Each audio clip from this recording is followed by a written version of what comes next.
عليكم ورحمة الله وبركاته. أعوذ بالله من الشيطان الرجيم.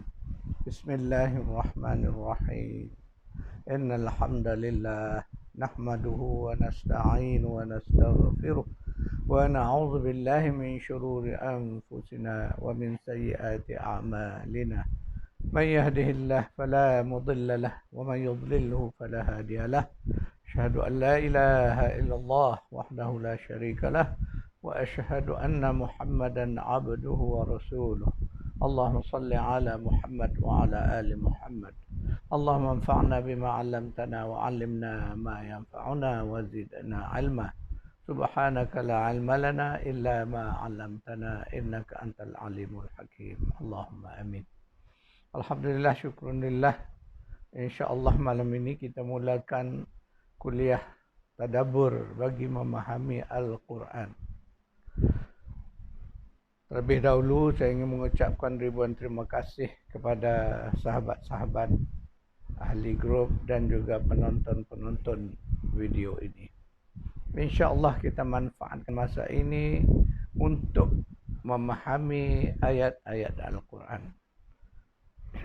InsyaAllah kita mulakan dengan tadabbur surah Al-Fatihah, iaitu berdasarkan buku 7 ayat yang diulang-ulang. Tajuk 7 ayat yang diulang-ulang ini ialah sebutan kepada surah Al-Fatihah, di mana di dalam Al-Quran disebutkan di dalam surah Al-Hijr ayat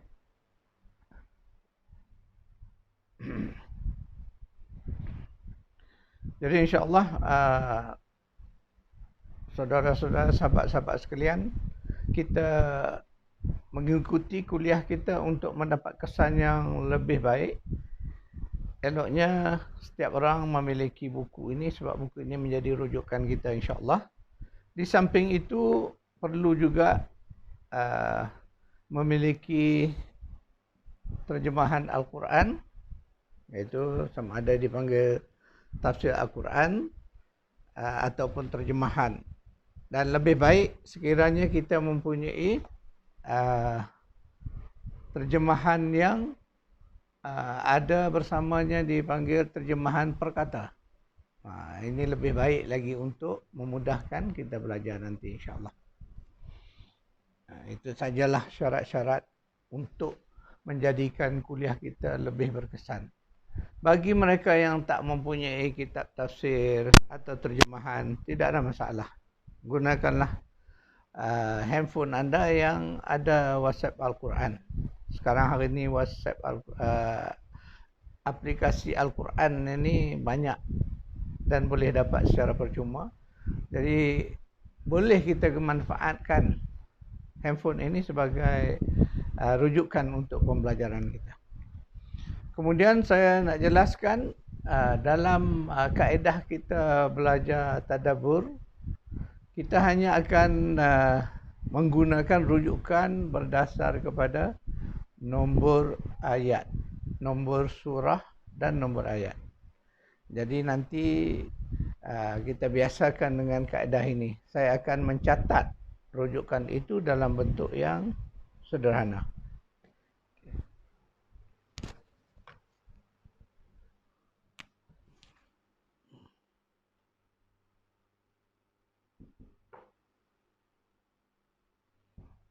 Jadi di sini saya hanya menggunakan nombor. Di sini ada nombor 2.2.28. Bermakna anda rujuk kepada Al-Quran surah 2. Surah 2 surah apa? Surah Al-Baqarah. Kemudian nombor yang ini adalah nombor ayatnya. Jadi ayatnya 28. Jadi untuk rujukan, untuk kita mencari ayat, kalau kita menggunakan aplikasi handphone, mudah kita cari nombor surah, nombor 2, surah yang kedua, kemudian cari ayat 28. Itulah maksudnya. Jadi insyaAllah malam ni untuk pengenalan kita akan melihat tajuk awal. Sebelum kita memasuki ke surah Al-Baqarah, kita kenal dulu apa dia Al-Quran itu secara lebih mendalam. Okey, tuan-tuan, puan-puan, sahabat sekalian, biasa mendengar Al-Quran menyebut, Al-Quran itu ada kalanya disebut sebagai Al-Kitab. Kadang-kadang disebut Al-Quran. Kadang-kadang disebut Quranan. Quranun. Jadi lafaz-lafaz itu bila disebut Alkitab dengan Al-Quran nampaknya berbeza. Memang pada hakikatnya dia berbeza tetapi merujuk benda yang satu. Jadi itulah insya-Allah saya akan jelaskan sedikit. Jadi untuk mendapat penjelasan tu kita kena pergi ke tata bahasa Arab, tata bahasa Al-Quran supaya barulah jelas datang dari mana kalimah Al-Kitab dan ketika Allah guna Al-Quran datang dari mana kalimah Al-Quran. Jadi Alkitab ini kata dasar dia. Kita cari akar kata dia.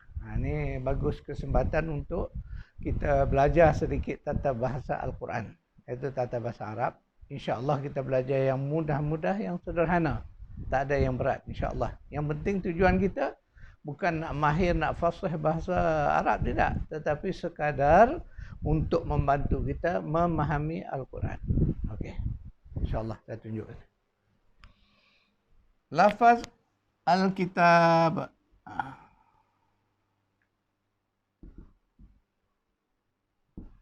Allah sebut Al-Kitab satunya di dalam awal-awal surah Al-Baqarah. A'udzubillahi minasyaitonirrajim. Bismillahirrahmanirrahim. Alif Lam Mim. Dzalikal kitabu la raiba fihi hudan lil muttaqin. Di dalam ayat 2 Al-Baqarah ini Allah menggunakan lafaz Al-Kitab. Jadi kitab, zalikal kitab, kitab itu. Jadi apa beza kitab tadi? Di dalam Al-Quran, sebahagian kitab ini merujuk kepada kitab-kitab Allah. Terutama kitab-kitab yang sebelum-sebelumnya. Contohnya Taurat disebut Al-Kitab juga. Injil juga disebut sebagai Al-Kitab, Zabur Al-Kitab. Tetapi dalam ayat ini, Allah merujuk Alkitab itu kepada Al-Quran. Tetapi Allah menyebutnya sebagai Alkitab. Okey. Jadi akar kata dia. Jadi dalam bahasa Arab ni akar kata dia biasa mula dengan lafaz fa'al. Kataba. Itu asal dia. Kataba ni maknanya menulis.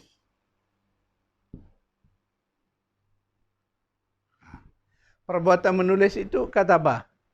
Jadi ketika bahasa Arab ni dia boleh berubah-ubah pola bentuk dia, maka dia menjadi Al-Kitab.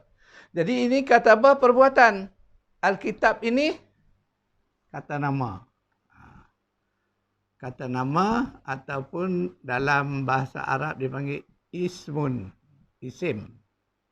Disebut isim atau ismun. Kata nama.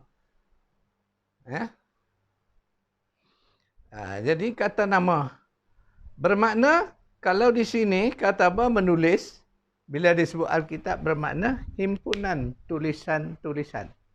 Itu dia kena faham. Dan dia akan ada beza nanti dengan Al-Quranu. Sebab yang ini Alkitab diambil dari kata dasar menulis. Jadi Alkitab itu ialah himpunan atau kumpulan tulisan-tulisan. Sebab itulah macam ini kita panggil kitab. Sebab di dalamnya penuh dengan kumpulan tulisan-tulisan. Itu yang dipanggil kitab. Jadi dalam bahasa kita buku lah. Jadi buku tu maknanya himpunan tulisan-tulisan. Itulah kitab. Jadi kita faham yang itu supaya kita dapat membezakan. Kemudian nanti kita lihat pula apa pula beza dengan Al-Quran.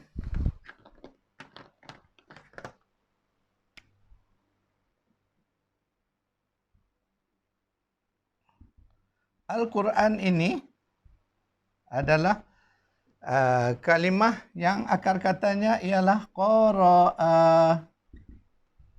Qara'a maknanya membaca. Qara'a membaca. Perbuatan dia membaca perbuatan. Al-Quran adalah kata nama ataupun perbuatan ataupun nama. kata nama atau nama bahasa Arabnya isim. Daripada perbuatan membaca ditukar menjadi nama, maka makna dia ialah bahan bacaan. Ada beza tak? Bahan bacaan. Yang tadi Alkitab, bahan tulisan. Ada beza nanti. Jadi kita nak menjelaskan nanti, insya-Allah saya akan jelaskan, kita akan nampak di mana dua ni beza. Pada hakikatnya benda yang satu. Pada kita hari ini, itulah dia Al-Quran yang ada pada kita. Jadi ingat balik ya, ketika Allah kata zalikal kitab. Jadi dalam bahasa Arab, zalika itu adalah dipanggil isim isyarah. Isim menunjuk arah itu. Mana zalika itu, kitab itu. Mana kitab itu rujuk pada Al-Quran. Tetapi ketika disebut kitab itu, kalau kita faham keseluruhan proses Al-Quran itu pada asalnya berupa Alkitab. Maknanya satu bentuk bahan bertulis yang telah ada sejak sekian lama di Lauh Mahfuz. Jadi ketika itulah ketika disebut dalam sebuah hadis bahawa makhluk yang pertama dicipta Allah, antara yang terawal yang dicipta oleh Allah ialah Al-Qalam. Al-Qalam inilah maknanya pen ataupun pensel, pena, apa saja alat tulis, itulah Al-Qalam. Jadi Al-Qalam ni makhluk yang awal dicipta Allah. Ketiga Allah memerintah kepada Al-Qalam, wahai qalam, kau tulislah. Jadi qalam bertanya, ya Rab, wahai Tuhanku, apa yang aku nak tulis? Allah kata, tulislah takdir-takdirku hingga ke hari kiamat. Itu ada di dalam hadis. Ya. Jadi disitulah nanti kalau kita nak kaitkan cerita Al-Qalam ini, dia ada dalam surah dia. Ya, surah Al-Qalam. Jadi nak cari surah Al-Qalam ni dalam belajar tadabbur, kita masing-masing kena usaha cari. Kita lihat di mana surah Al-Qalam tadi, surah berapa Al-Qalam. Itu kita kena cari. Itu kaedah dia.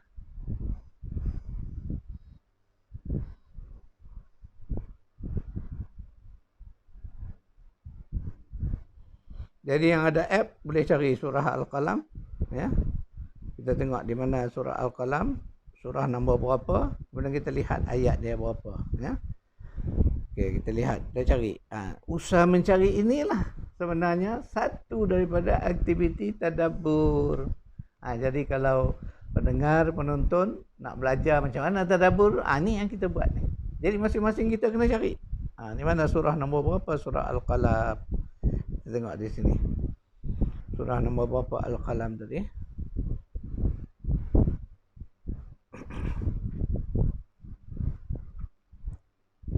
Surah 68. Memanglah kerja kaedah tadabbur begini cara dia. Ambil masa sikit, kita kena berusaha mencari.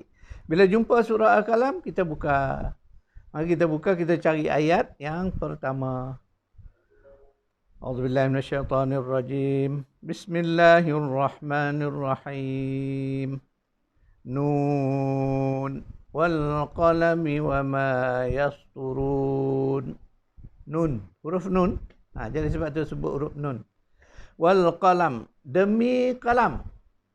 Itu yang kata tadi, hebat kalam ni, dia ada satu surah yang Allah bagi, surah 68 itulah surah Al-Qalam. Jadi Allah kata demi kalam, wa ma yasturun, dan apa-apa yang ditulis olehnya. Sekarang kita faham, apa yang ditulis oleh kalam? Itulah dia Al-Quran. Jadi sebelum turun di bumi, dia dikenali sebagai Al-Kitab. Sebab kerja kalam menulis. Jadi dalam bahasa Arab menulis itu kata apa? Hasil tulisannya itulah namanya Al-Kitabu. Maka itu bila disebut Zalikal Kitab, menunjukkan bahawa kedudukan Al-Quran waktu di Lauh Mahfuz, dia berada dalam bentuk bahan tulisan. Kenapa pula disebut Al-Kitab? Kerana sebagai bahan tulisan, dia belum dibaca. Jadi belum lagi menjadi bahan bacaan. Ketika itu ia adalah bahan tulisan yang sekian lama berada di Lauh Mahfuz. Sehinggalah di akhir zaman, ketika mana Allah utuskan Nabi kita Muhammad sallallahu alaihi wasallam, ketika itulah baru Al-Quran itu diturunkan ke bumi. Ketika sampai di bumi, ia dikenal sebagai Al-Quran. Kerana ketika itulah baru Al-Quran dibaca. Sebab itulah Quran itu kalimah asalnya qara'a, membaca. Dia membaca kerana sampai di bumi baru dia dibaca. Sedangkan sebelumnya dia sebuah himpunan tulisan yang belum dibaca. Sekarang jelas kan apa beza Alkitab, apa beza Al-Quran. Bandanya yang satu, tetapi dia memberi makna yang berbeza. Bila disebut Alkitab, dia merujuk kepada Al-Quran waktu di Lauh Mahfuz. Dia dalam bentuk himpunan tulisan, tetapi ketika itu tak ada orang baca lagi. Sebab dia belum diturunkan ke bumi. Dia hanya tersimpan rapi, dijaga oleh malaikat-malaikat yang suci. Yang itu dijelaskan dalam surah Al-Waqi'ah. Cari lagi. Mana surah Al-Waqi'ah? Surah berapa? 56. Ya, kita cari dalam surah 56 Waqi'ah. Kita lihat di mana Allah cerita kedudukan Quran waktu di Lauh Mahfuz. Ya.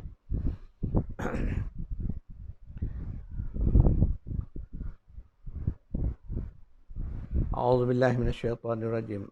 Saya belum bagi tahu nombor ayat ya. Jadi insya-Allah kita cari nombor ayat dia. Sebentar, ni kena cari. Nombor 77 ya, 77 surah Waqi'ah. A'udzubillahi minasyaitonirrajim. Innahu laqur'anun karim fi kitabim maknun la yamassuhu illal mutahharun. Allah kata innahu, sesungguhnya benar-benar ia Quran itu Quranun, bacaan karimun, yang mulia. Fi kitabim maknun, yang berada di dalam kitab.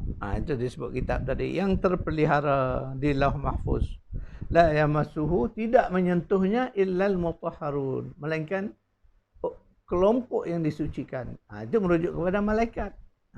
Mana malaikat tu makhluk yang disucikan. Hanya malaikat dia yang boleh menyentuh, yang orang lain tak boleh. Maknanya terjaga rapi.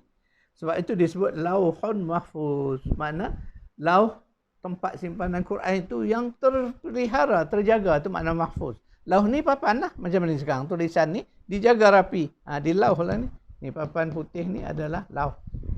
Tempat di mana tersimpannya tulisan-tulisan. Itu dipanggil Lauh Mahfuz. Jadi demikianlah sedikit sebanyak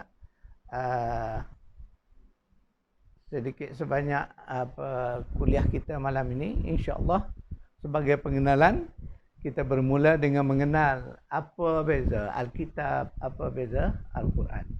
Jadi insyaAllah saya percaya para penonton sudah mulai faham kaedah cara kita mentadabur tadi.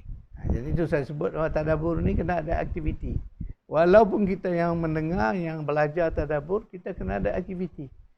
Dan itulah sebab persiapan kita untuk mengikuti kelas ini, walaupun kelas ini online, tetapi para penonton kena bersedia dengan Al-Qurannya, terjemahan Al-Quran ataupun aplikasi Quran di dalam handphone. Dan juga adalah buku catatan. Sebab saya akan menulis dan sila catat nombor-nombor surah yang saya sebut tadi. Jadi ingat tadi saya ulang balik. Saya akan tulis di sini nota dia. Yang ini catatan penting nak diambil dalam kaedah kita belajar tadabbur. Kena ambil catatan. Yang pertama tadi saya sebut tentang surah 2 ayat 2. Ingat balik tu. Zalikal kitabul la raiba fihi. Kemudian surah Al-Qalam, surah 68 ayat berapa? 1. 68 surah Al-Qalam. Okey. Kemudian terakhir saya menyebut tentang surah 56 Waqi'ah ayat berapa tadi? 77. Jadi ini catatan tadabbur malam ni. Kita tak banyak. Kita ada 3 ayat, tetapi 3 ayat tu kalau dah kita kupas tadi, dia menjadi panjang cerita dia. Jadi para penonton, manfaatkanlah, ulang-ulang balik. Jadi ketika nak memaham, nak mengulangi kuliah malam ni, itulah rujukannya. Buka ayat tu, cari, akan recall balik. Kita akan dapat ingat balik apa yang dah kita belajar malam ni. Itulah kaedahnya, insya-Allah. Sekadar itu dulu untuk malam ni. InsyaAllah ada waktu kita sambung pada kuliah berikutnya. Assalamualaikum warahmatullahi wabarakatuh.